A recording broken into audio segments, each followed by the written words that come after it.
Good morning, my friends, and welcome to a daily dose of inspiration. There's a story told about a man who's taken off the ventilator. He has survived, and he begins to cry. The doctor says to him, "Why are you crying? Are you crying because of the bill you're going to get, the medical bill?"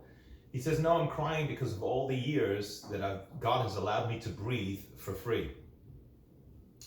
One of the important lessons in life, sometimes when things don't go so well, is it gives us an opportunity to appreciate so much of life that we usually take for granted.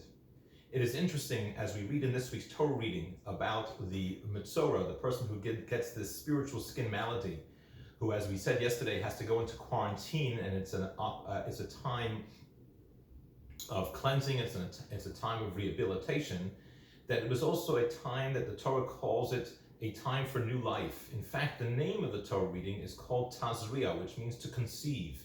It talks about the person who has the skin malady and who becomes impure, but it's called conception because it's the conception of a new life.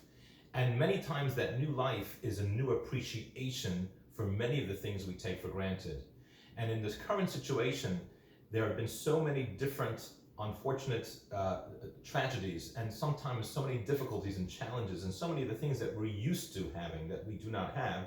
It's an opportunity to stop and to think about so many of those blessings in life that we have all the time that we take for granted, whether it's the social interactions, the sense of community, and so on and so forth. Many of those things that we miss today, that it gives us an opportunity to gain a greater, a truer appreciation for those blessings.